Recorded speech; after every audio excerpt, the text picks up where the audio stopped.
welcome to the Pharmacy Frontiers podcast. We're excited to come to you today with Bruce Kneeland and share with you some of his experiences and how he is promoting pharmacy across the country. But let me remind everyone, the Pharmacy Frontiers podcast is available for streaming on your favorite podcast streaming app, whether it be Apple Podcasts, Podbean, Spotify, or YouTube.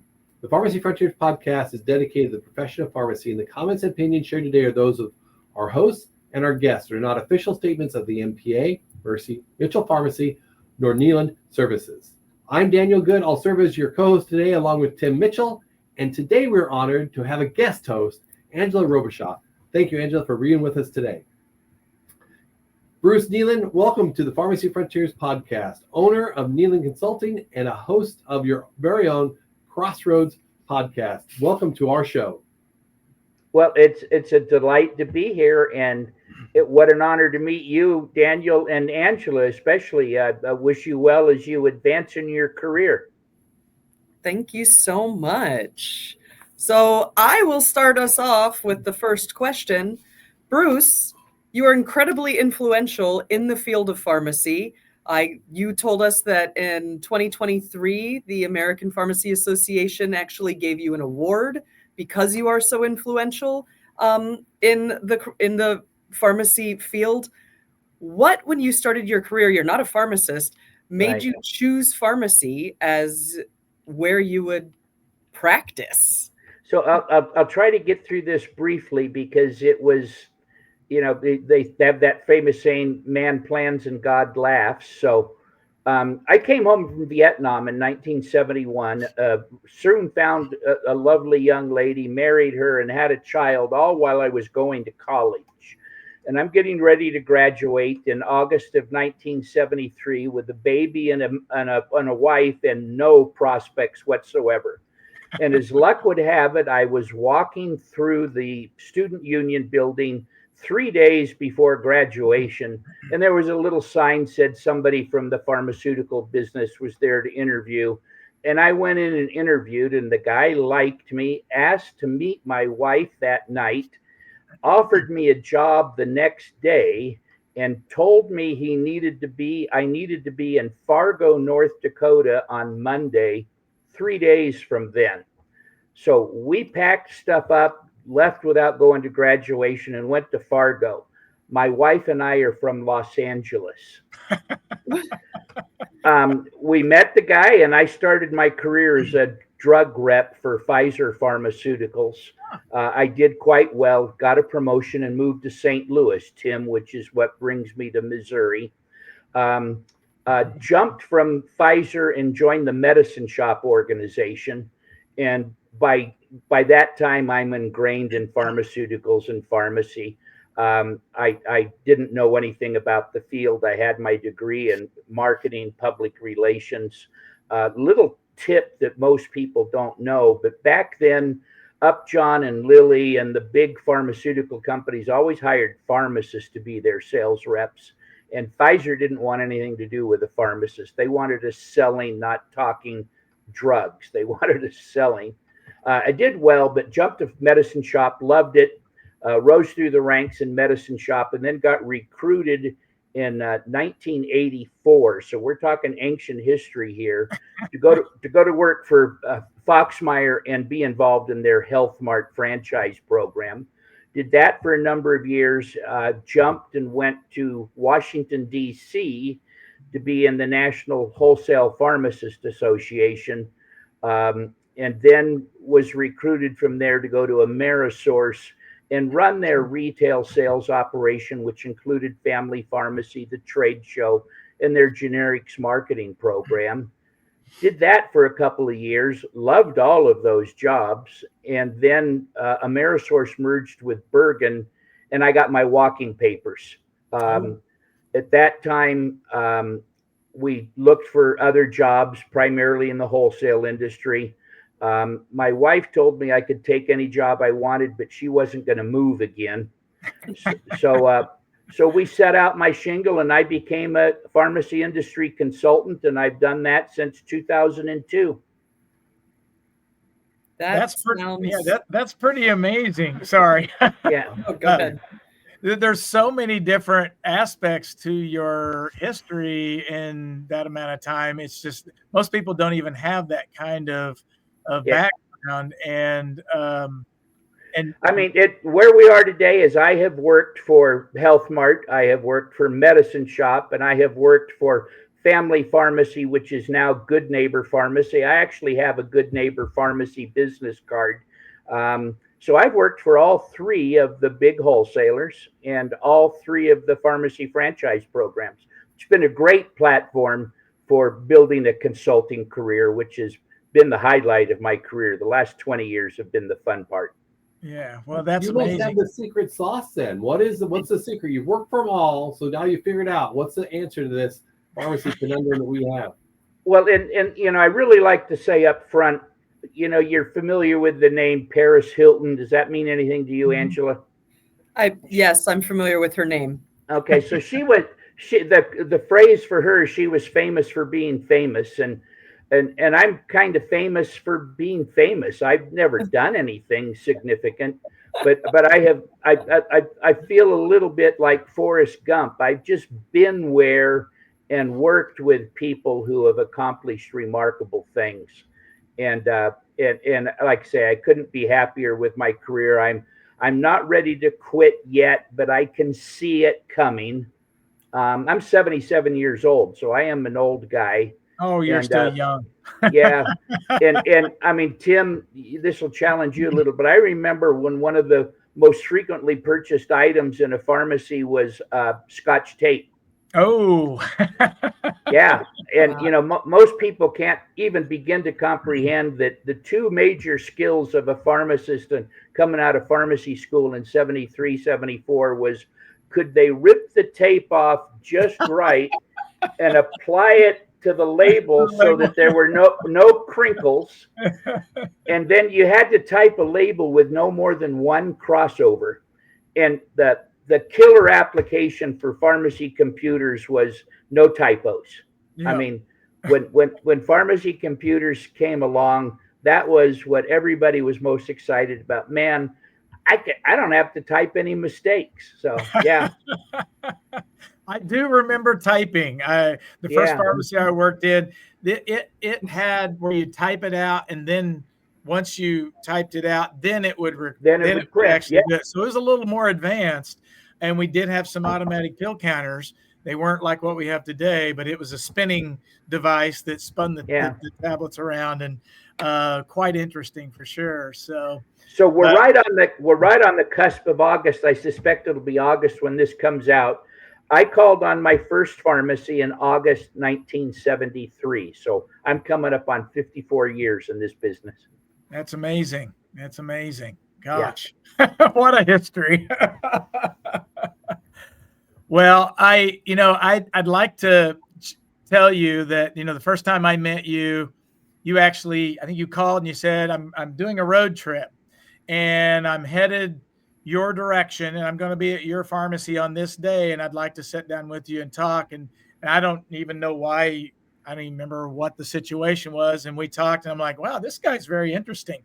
And then I saw you at some trade shows, and I remember exactly what show it was.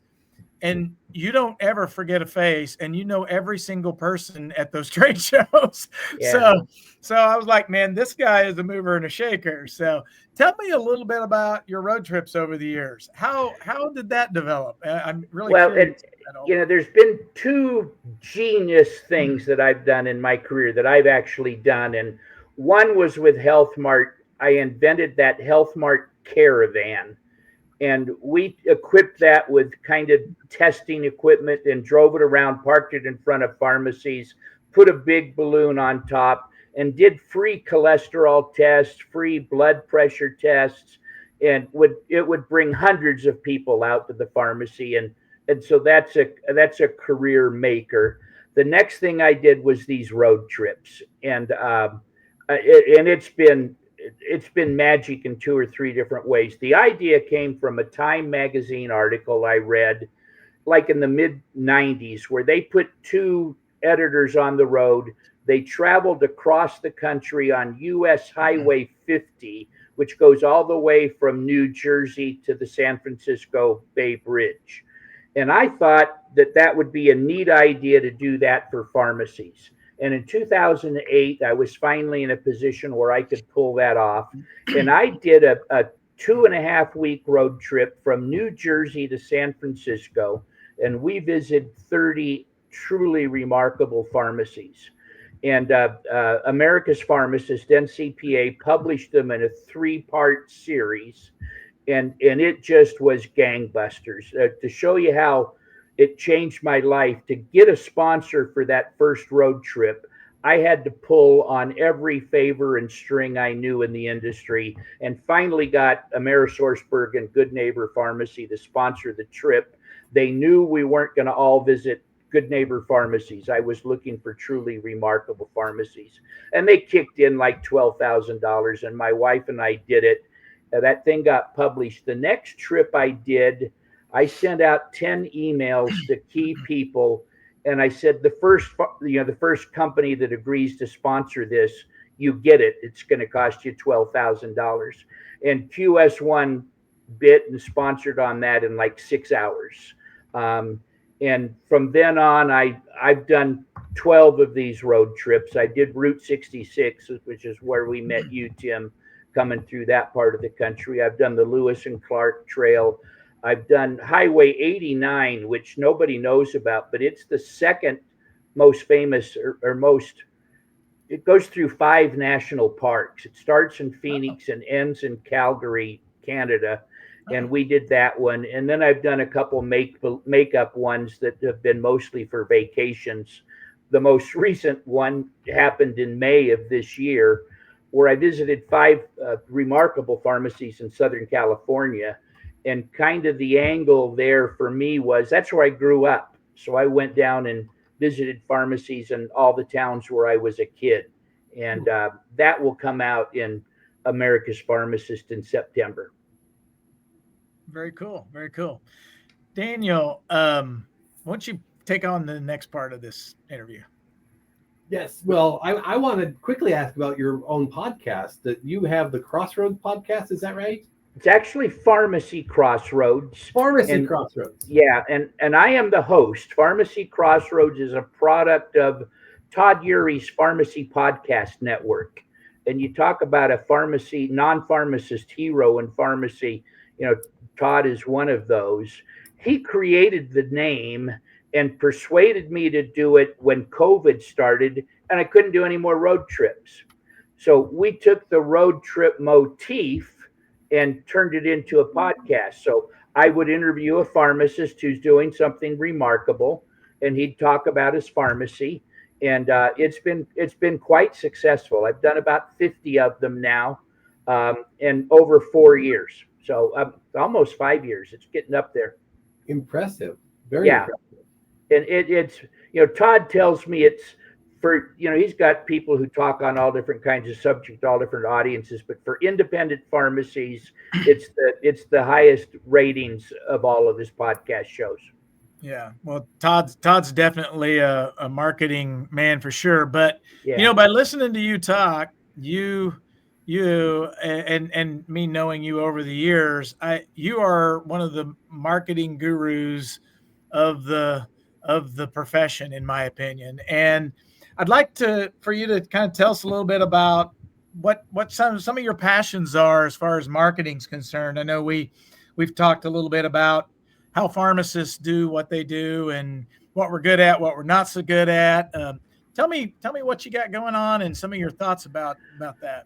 Well, there's 2 halves of this, and number one is the professional emotional pitch, and the idea, and the way I start this when I talk in a CE session.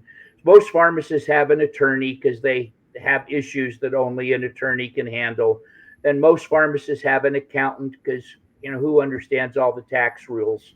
And I'm at the point where I argue you need to have a marketing person as well. That marketing person needs to be up there with your lawyer or your accountant. And the reason for that is because pharmacy has changed, but the typical consumer of impression of pharmacist has not. And I just had the experience this morning. I put together a little group of 5, 6, sometimes 8 guys in my little 55 plus community. We go down to McDonald's on the last Friday of the month and chew the fat and lie to each other about who caught the biggest fish or whatever. But when I tell them that I work for independent pharmacies, the first reaction I get is, are there any of those left? And then the next question is, well, how do they compete against CVS and Walgreens and Walmart and all of that stuff? And people think of a pharmacy as a place you go to get a prescription. And God bless America, that's where people go to get their prescriptions. But newsflash, you don't make money filling prescriptions anymore. So if you're a sharp pharmacist, you've started doing other things. The most notable of which is immunizations. And because of COVID, I think we've won that psychological battle. But I like to say, a guy gets up in the morning, he sits down with his wife, drinks a cup of coffee, and he says, I think I'll go to the pharmacy today and pick up my prescriptions. Well, that conversation happens at 1,000,000 times every morning. But I don't think there's many guys who say, hey, I'm going to go down and try to get an MTM.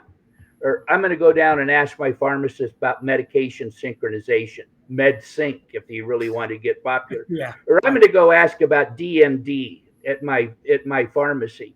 And I swear, when I'm looking around for places to go and things to do, I look at people's pharmacies, and they've got people on their webpage says, we do MTMs.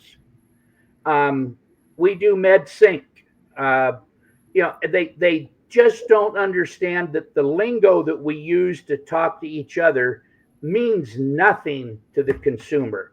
And so you got to find a way to be able to communicate those changes.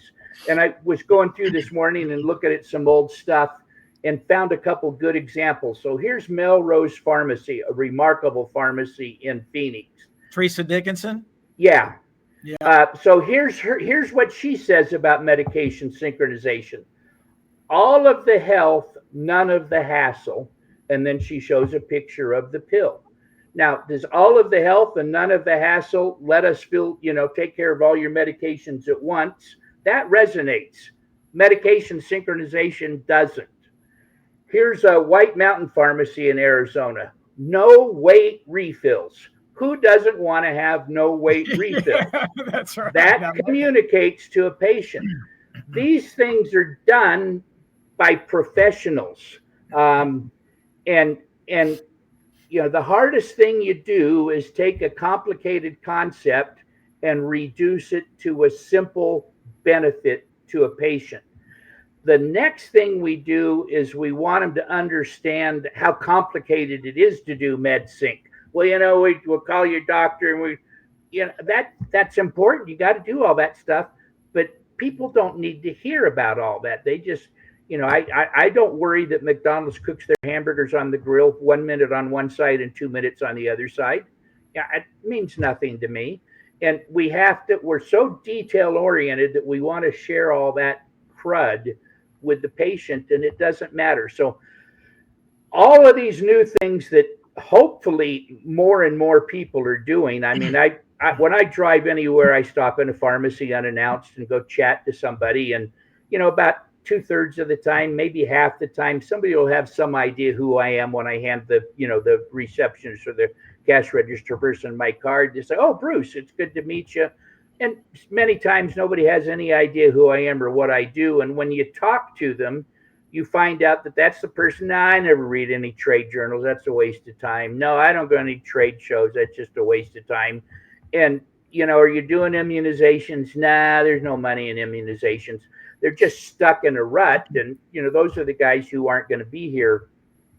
We're losing more than we need every day for more serious reasons than that. Absolutely. But the time has come for a pharmacy to couple themselves to a professional. There's two embedded things in that. One is they'll do a better job than you will at coming up with the pictures and the graphics and the copy. And number two is because there's some guys who can do all that on their own, but what you can't do on your own is benchmark. And I mentioned earlier, I started my career with Medicine Shop. And, in the 70s, they were open 70, 80 of those stores a year, and they were growing gangbusters.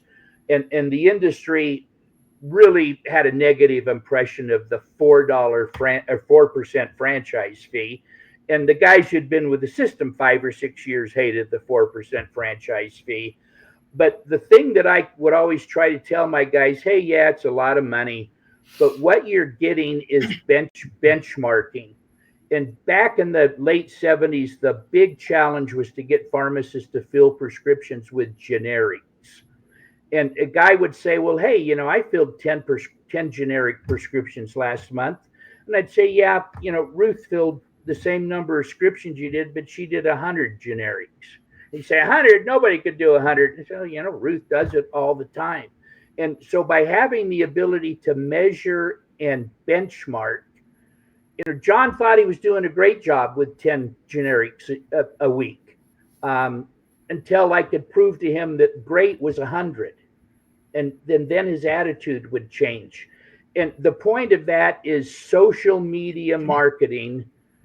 People will count their likes, and you get 500 likes this week, you had 200 likes last week, and you think that's great until you find out that Harry's getting 10,000 likes a week. Yeah, that's right. So benchmarking is something you will never get on your own. But if you work with an agency that's doing that with you, I'm going to introduce a real technical term here, A and B testing. That's where you do half your pharmacies do this and half your pharmacies do that, and you see what gets the better response. And then you take the better response and go back and do it for the other half. And, professional marketing organizations that deal with pharmacies can do that kind of stuff that you could never do on your own. So will it cost you more? I'm trying to figure out how to say this cleverly. Your out of pocket may be more, but your total cost will be less. And I learned this, God bless him, from Bill Osborne on my Route 66 road trip, Tim. He was showing me Bill Osborne's got a big, nice store in Miami, Oklahoma, yep, and then a handful of stores that he has partnerships with. And he was telling me, totally unaided, when I'm asking what he's done recently that makes a difference. He says, I hired an advertising agency. And in 2010, that was a real out of the box comment. Game changer. Yeah. Yeah. We don't hear that. And I said, why? He says, well, I've got a big front end and I run an ad in the newspaper every Sunday. And he says, Friday about noon, I get a call from the newspaper saying, what are you going to do for the newspaper this Sunday? And he says, oh, crud, I haven't thought about it yet. So he puts everything aside for 20 minutes and he figures out what he wants to run in his ad. And he sends it over to him and he says, man, that's done. And finally, he decided he's wasting his money on his ads. So he hired an agency. The agency, that's the most important thing they do. They run a much better ad, and he got better results for the same amount of money. And that was just a game changer for me to realize that an ad agency could be a cost-effective investment. And I've become converted to that idea. Yeah, I like the idea for sure. For sure. So there was another thing in regards to PBM advocacy and talking to different things. Tell us a little bit about what some other things you have on your mind about that. First of all, Tim, you go every once in a while with the Missouri Pharmacist Association to your day on Capitol Hill, right? Yeah. Yeah. And the association works really hard, and they get 100 pharmacy owners to come, and that's terrific. What would happen if you were joined by 20 other companies who operated or sold to pharmacies who operate in the state of Missouri? Oh, that would be amazing. That would be amazing. And I know you've got RX Systems and Drug Package and a couple of those really nice companies. I don't know whether they participate with you or not, but I was at the Pioneer RX Red Sail Connect 25 conference early in June. and moderated a panel there. It was a wonderful experience, a wonderful show. But after I did my panel, I walk out on the trade show floor, and there's 100 companies all spending $5, $10, $20,000 to exhibit at that show. And it just hit me like a brick. And I just wrote an article for one of the magazines called "It's Time to Send in the Cavalry," and I pulled it out someplace. It's on my desk. I can't find it. But the idea is, what would happen if all of those companies, they have headquarters in Corona, California, St. Charles, Missouri, Biloxi, Mississippi, if all of those companies who were dependent on pharmacy joined the State Pharmacy Association and went to the Capitol and then hosted a congressional tour in their operation. They got 10, 15, 25 employees who all vote. So they get their congressman to come visit them in their facility, and they talk about how PBMs are killing their customer base. And that's going to cost the jobs of all of these people who are in my, working in my office today. We could get another 100 companies joining this fight with us and doing congressional visits and state pharmacy days at the Capitol and hosting tours. I think that would make a difference. It could. The beauty of the company is they can say bad things about the PBM, and the PBM isn't going to audit them. That's true. They've got a bullhorn that can be used untampered. Now, much to my credit, I know PCCA does this, and but frankly, they're the only company I know who has a congressional tour person come in and visit them in their offices. I'm sure there's many more that do, but that's my wild hair up my kazoo that I'm on right now. We've got to get these companies that sell the pharmacies to join the fight. And I actually propose 3 ways. Number one is, if you're at a trade show or salesman comes to call on you, simply ask, "Hey, does your pharmacy support our state day on the Capitol Hill? Have you ever had a congressional tour in your offices?" And 99 times out of 100, the answer is going to be no. And you say, "Well, you might want to think about it. It would help me decide whether I want to do business with you or not." Absolutely. Absolutely. And when you're visiting companies in their trade show booths, the same question. And I'd love to see somebody qualified come up with a little decal or a certification where they would say, "This company is a certified PBM gladiator." Whatever. I love it. I love it. Hearing what you're saying, anybody that's listening to this, I encourage you to go out and talk to your vendors and ask them to try to support PBM reform and move forward from there. That's amazing. That is amazing. Well, we're kind of rounding things out here, and I'm sorry to cut you short, because I know we could probably keep talking, but Bruce, toward the end of each podcast, every time we do a recording, I always ask our guests if they could share one thing about themselves that maybe not everybody knows about them.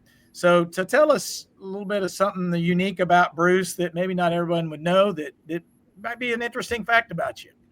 March 15th, 1986, Meridian Avenue and Newcastle Drive, Oklahoma City, Oklahoma. About 4:45 in the afternoon, I'm sitting at a red light, waiting for the light to change, wondering what's taking so long, eager to make the 3-hour drive home. And next thing I know, I got hit by a freight train. So as luck would have it, the intersection there is one of those angular ones. It's not right angles. And there's a train that comes through at an angle, And the red light is such that you can pull up to the red light and 2 cars can stop behind the red light, and then the track comes through. Now, when a train's coming, the lights flash. There is no crossing bar. But if there's not a train coming, and if you're a doofus, you pull up like you ordinarily do, 2 or 3 feet behind the car in front of you. And then when you're at one of these things where there's a red light at the corner, the red light knows that there's a train coming, and so it stays red longer than it ordinarily would. And the light starts flashing. But little known fact, when you're right underneath the light flashing and dinging, the sound goes out, not down. And when you've got the air conditioner running, the windows rolled up, and the radio on, you don't hear it. I never saw it. I just got hit by a freight train, bounced my car about 50 yards down the train track. And I came out with smashed my head against the window. Then it flipped it and it smashed my head against the headrest, totaled my car. But I got up and walked to the ambulance that came and went and got some stitches, and then got on an airplane with the blood all over my white shirt and flew home. And my wife picked me up, and the kids at my kids' high school. I had 3 kids in high school at the time, and they were the laughing stock of the school. So they say kids would walk up to them and just go, woo, woo. And it was the inside joke. Oh my gosh. Well, I will say I was totally shocked when you said hit by a freight train. I thought you were going to tell me a story about, some idea hits you when someone uses that term. I got hit by a freight train. You literally got hit by a freight train. Literally got hit by a freight train. Holy smokes. That's crazy. Yeah. That just blows me away. So lucky, my guardian angel was watching over me that day, and I can't believe they you're here. say God walks out for drunks and idiots. I've never had a drink, so we know which one I am. Well, Bruce, thank you for being on. Daniel, do you want to close us out here? Yes. Yeah. Thank you, Bruce, for being with us today and sharing your 50 plus years of wisdom, and from your days of being in corporate America to your days of being on the pharmacy road trip. Oh, what a tale you can weave. We really appreciate you coming on and being a part of that. And let me extend my thanks to Angela for being our guest host today. And to our new podcast listeners, thank you for joining us for this edition of the Pharmacy Frontier Podcast. Please share this episode with your friends and seek out the previous Pharmacy Frontier Podcast on your favorite podcasting app. Because until next time, remember, it's a good day to be in pharmacy.